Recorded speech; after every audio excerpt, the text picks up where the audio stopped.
Good morning students. तो आज का टॉपिक है what is light. Reflection of light में हम लोग फर्स्ट टॉपिक जो लिखे थे वो हमारा आज का टॉपिक बनता है व्हाट इज लाइट। तो लाइट के डेफिनेशन में हम लोग शुरू से 7-8 से हम लोग पढ़ते आ रहे हैं। Light is a form of energy. Light is a form of energy that make objects visible. मतलब लाइट जो है वो एक फॉर्म ऑफ एनर्जी है जो किसी भी ऑब्जेक्ट को विजिबल बनाता है। तो हम इसको लिख सकते हैं light is a form of energy that make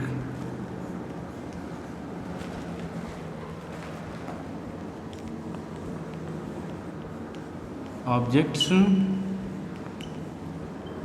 visible. Means light जब किसी ऑब्जेक्ट पर फॉल करता है तभी हम उस ऑब्जेक्ट को देख पाते हैं। फॉर एग्जांपल जैसे कि हम यहाँ पर एक ये ट्री बना रहे हैं। अब इस ट्री को हम तभी देख पाएंगे जब इस ट्री पर कोई किसी अनदर सोर्स से लाइट आएगा। जैसे यहाँ पर एक ऑब्जर्वर है, यह एक ऑब्जर्वर है। अब यह इस ट्री को देख रहा है तो कहीं ना कहीं इस ट्री पर लाइट फॉल कर रहा होगा, फिर वो लाइट रिफ्लेक्ट होकर इस पर्सन के आई पर आ रहा होगा। तो जैसे हम मान लेते हैं यहाँ पर यह सन है, यह काफ़ी दूर स्पेस में सन है। इस पर इस ट्री पर इस ऑब्जेक्ट पर लाइट फॉल करेगा और वो रिफ्लेक्ट होकर इस पर्सन के आई पर आएगा। तो इस प्रकार जब कोई भी ऑब्जेक्ट लाइट को रिफ्लेक्ट करता है तब वो ऑब्जेक्ट किसी पर्सन को विजिबल होगा। तो यहाँ से आप कह सकते हैं कि light is a form of energy that make object visible. Means light energy का फॉर्म है। जैसे बहुत सारे एनर्जी के फॉर्म्स होते हैं, जैसे साउंड एनर्जी होता है, मैकेनिकल एनर्जी है, पोटेंशियल एनर्जी है, सोलर एनर्जी। उसी तरह से लाइट भी एक एनर्जी है, साउंड भी एनर्जी है। तो अब हम बात करते हैं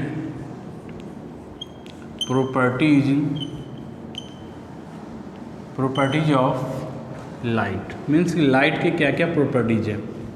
तो सबसे बेसिक बात यह है कि लाइट जनरली स्ट्रेट लाइन में ट्रेवल करता है। तो हम कह सकते हैं light travels in straight line. Light straight line में ट्रेवल करता है जनरली अगर मीडियम यूनिफॉर्म हो तो। ठीक। नेक्स्ट, लाइट केवल वो तो एनर्जी है कि यहाँ पर लिख चुके हैं light is a form of energy. Means light form of energy, ये भी इसका property. Means light is a form of energy. This is the properties of light. Next, light is an electromagnetic.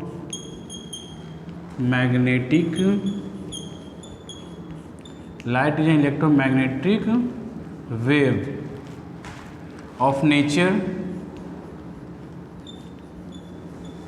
Is transverse. Means आप जब wave पढ़ रहे थे 9th class में तो उसमें ये बताया गया था वेव मेनली दो तरह के होते हैं, एक मैकेनिकल वेव, दूसरा नॉन मैकेनिकल वेव। तो जिस वेव के लिए मीडियम कंपलसरी होता है, विदाउट मीडियम ट्रैवल नहीं कर सकते हैं, वो मैकेनिकल वेव होते हैं। और जिस मीडियम को ट्रैवल करने के लिए जिस वेव को ट्रैवल करने के लिए मीडियम की आवश्यकता नहीं होती है उसको हम नॉन मैकेनिकल वेव बोलते हैं।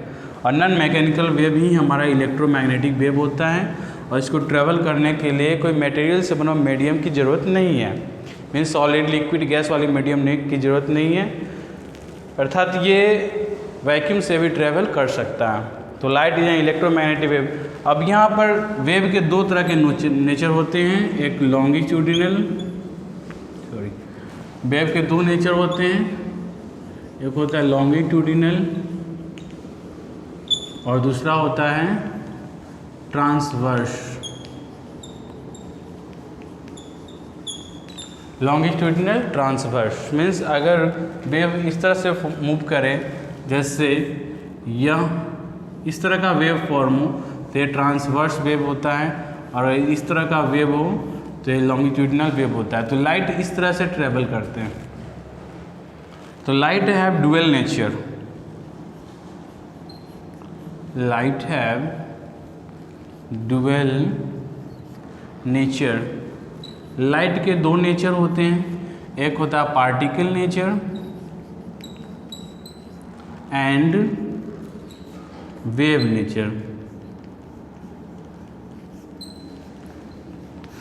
जैसे कुछ साइंटिस्ट ने लाइट को पार्टिकल के रूप में स्टडी किया, कुछ ने वेव के रूप में स्टडी किया, और ये दोनों थ्योरी सही है, इसलिए लाइट को हम कहते हैं डुअल नेचर। तो लाइट के पास डुअल नेचर होता है। उसके बाद लाइट की और भी प्रॉपर्टीज है, जैसे speed of light firstly measure किया गया था एक साइंटिस्ट जिसका नाम था रूमर। रूमर एक साइंटिस्ट थे जिन्होंने स्पीड ऑफ लाइट को मेजर किया था। तो स्पीड ऑफ लाइट, अब यहाँ पर देखिए, light is an electromagnetic wave in the sense कि इसके लिए मटेरियल मीडियम की जरूरत नहीं है। तो आप कह सकते हैं कि light can travel through vacuum. Light can travel through vacuum. तो देखिए वैक्यूम का बहुत लोग स्पेलिंग में मिस्टेक करते हैं, VACC लिखते हैं, बट वैक्यूम होता है VACWM। तो वैक्यूम को आप एक और जीरो भी बोल सकते हैं। तो आप कह सकते हैं light can travel through vacuum. तो लाइट वैक्यूम से भी ट्रेवल कर सकता है।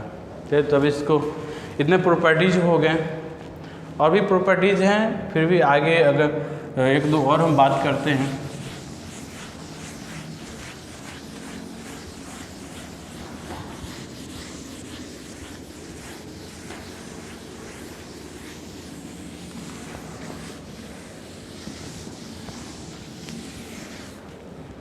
जैसे लाइट के बारे में ये कहा जा सकता है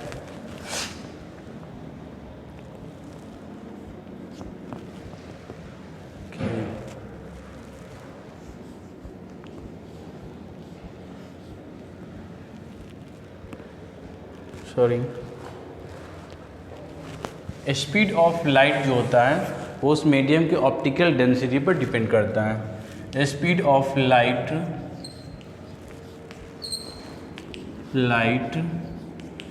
इन अ मीडियम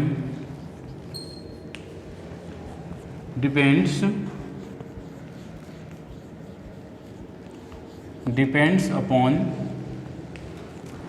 रिफ्रैक्टिव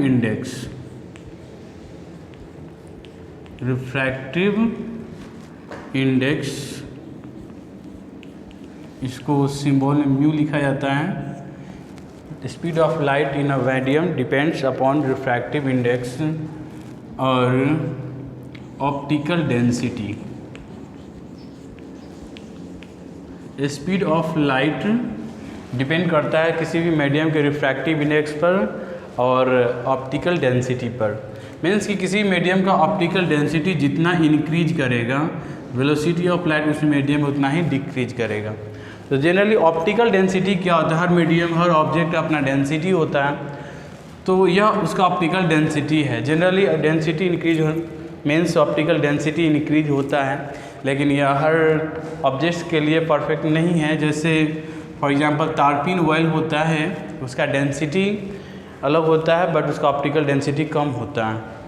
तो जनरली ऑप्टिकल डेंसिटी किसी मीडियम का इंक्रीज करने पर स्पीड ऑफ लाइट डिक्रीज करता है। तो हो गया। अब हम speed of light in different media बात कर लेते हैं। तो speed of light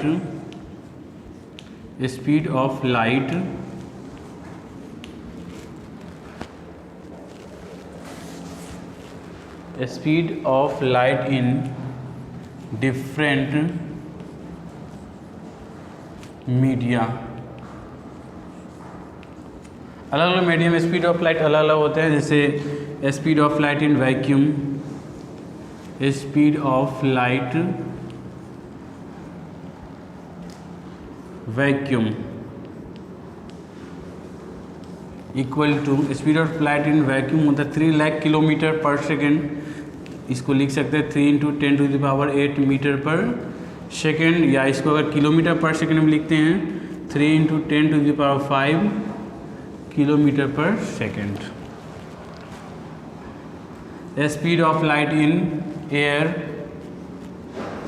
slightly value decrease कर जाता है 2.98 × 10⁸ मीटर पर सेकेंड। किलोमीटर में लिखे तो 2.98 × 10⁵ किलोमीटर पर सेकेंड।